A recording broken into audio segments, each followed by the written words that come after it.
श्री सद्गुरु महाराज की जय। श्रीमद् भगवद गीता के 90वें अध्याय का महात्म्य। महादेव जी कहते हैं, पार्वती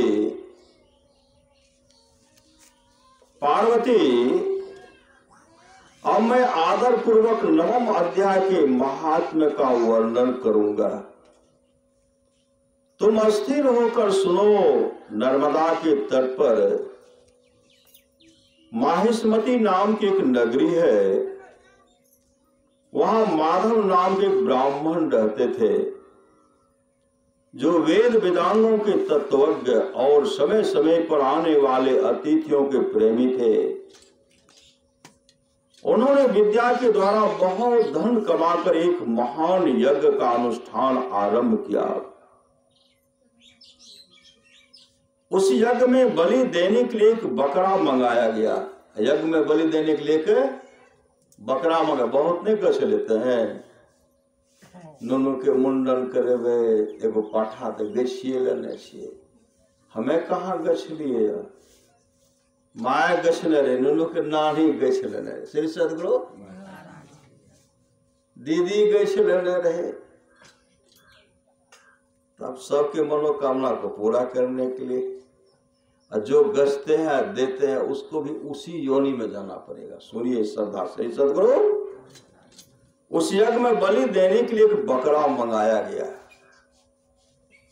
जब उसके शरीर की पूजा हो गई, पूजा करते हैं पहले स्नान कराते हैं, ऊपर से फूल चढ़ाते हैं। अब फूल चढ़ा करके जब वो टसमस नहीं कर रहे, पंडित जी क्या करते, ऊपर से पानी देते तो मूरी डोला देते हैं। कहते ऐसे नहीं, पान नहीं भेल। पंडित जी कहते पान हो गया। श्री सद्गुरु जो कहते हैं पान हो गया, और उसमें जो उसका बलि करते, हत्या करते, उसको पाप, देने वाले को पाप, मांस खाने वाले को पाप, सगे संबंधी को लाते हैं बुला करके, पहले सबको पाप लिखा। श्री सद्गुरु उस यज्ञ में बलि देने के लिए एक बकरा मंगाया गया। जब उसके शरीर की पूजा हो गई, तब सबको आश्चर्य में डालते हुए उस बकरे ने हंसकर उच्च स्वर से कहा, ब्राह्मण, इन बहुत से यज्ञों द्वारा क्या लाभ है?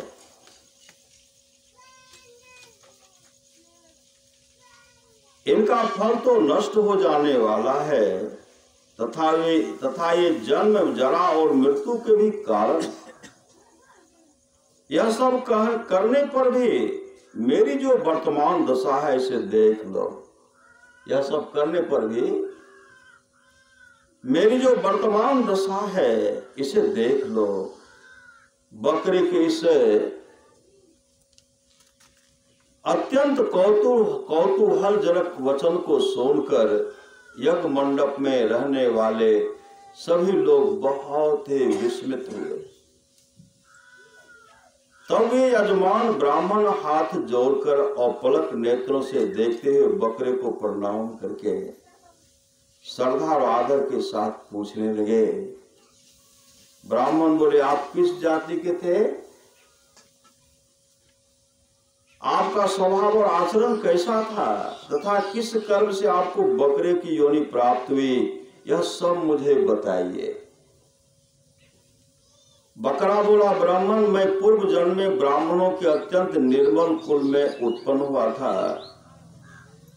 समस्त यज्ञों का अनुष्ठान करने वाला और वेद विद्या में प्रवीण था। एक दिन मेरी स्त्री ने भगवती दुर्गा की भक्ति से विनम्र होकर अपने बालक के रोग की शांति के लिए बलि देने के निमित्त मुझसे एक बकरा मांगा। एक बकरा मांगा। तत्पश्चात जब चंडिका के मंदिर में वह बकरा मारा जाने लगा, उस समय उसकी माता ने मुझे साथ दिया, ओ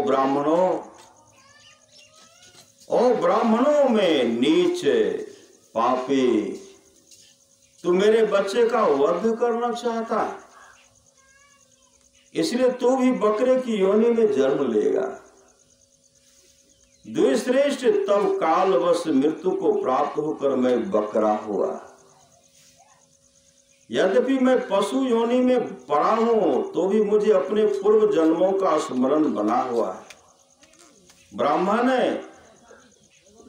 यदि आपको सुनने की उत्कंठा हो तो मैं एक और भी आश्चर्य की बात बताता हूं।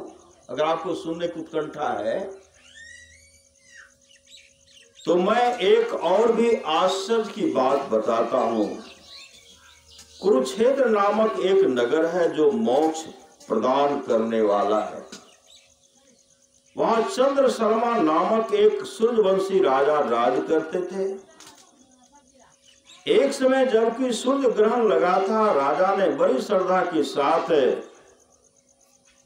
काल पुरुष का दान करने की तैयारी की। उन्होंने वेद वेदांगों के पारगामी एक विद्वान ब्राह्मण को बुलवाया और पुरोहित के साथ वे तीर्थ के पावन जल से स्नान करने को चले।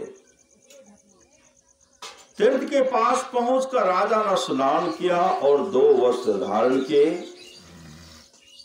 फिर पवित्र एवं प्रसन्नचित्त होकर उन्होंने श्वेत चंदन लगाया और बगल में खड़े हुए पुरोहित का हाथ पकड़कर तत्कालोचित मनुष्यों से घिरे हुए अपने स्थान पर लौट आए। आने पर राजा ने यथोचित विधि से भक्ति पूर्वक ब्राह्मणों को काल पुरुष का दान किया। तब काल पुरुष का हृदय चीरकर उनमें से एक पापात्मा चंडाल प्रकट हुआ। फिर थोड़ी देर के बाद निंदा भी चंडाली का रूप धारण करके काल पुरुष के शरीर से निकले और ब्राह्मण के पास आ गए। इस प्रकार चंडालों की वह जोरी आंखें लाल किए निकली और ब्राह्मण के शरीर में हठात प्रवेश करने लगे। ब्राह्मण मन ही मन गीता के 9वें अध्याय का जप करते थे और राजा चुपचाप यह सब कौतुक देखने लगे।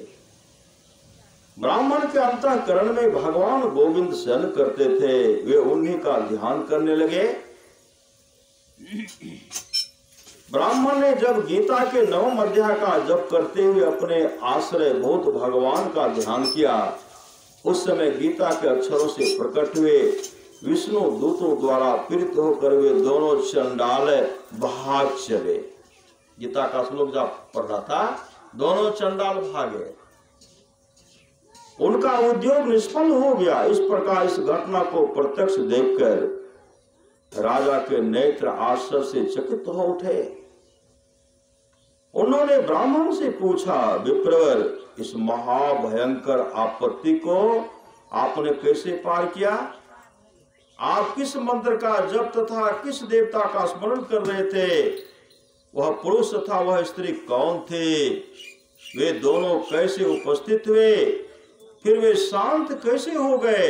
यह सब मुझे बतलाइए। ब्राह्मण ने कहा, राजन, चंडाल का रूप धारण करके भयंकर पापी प्रकट हुआ था तथा वह स्त्री निंदा की साक्षात मूर्ति थी। मैं इन दोनों को ऐसा ही समझता हूँ। उस समय मैं गीता के 9वें अध्याय के मंत्रों की माला जपता था। उसी का महात्म्य है कि सारा संकट दूर हो गया। महीपते, मैं नित्य गीता के 9वें अध्याय का जप करता हूँ। उसी के प्रभाव से प्रति ग्रह जनित आपत्तियों के पार हो सका। यह सुनकर राजा ने उसी ब्राह्मण से गीता के 9वें अध्याय का अभ्यास किया। फिर वे दोनों ही परम शांति मोक्ष को प्राप्त हो गए। यह कथा सुनकर ब्राह्मण ने बकरे को बंधन से मुक्त कर दिया और गीता के 9वें अध्याय के अभ्यास से परम गति को प्राप्त किया। श्री सद्गुरु महाराज की जय।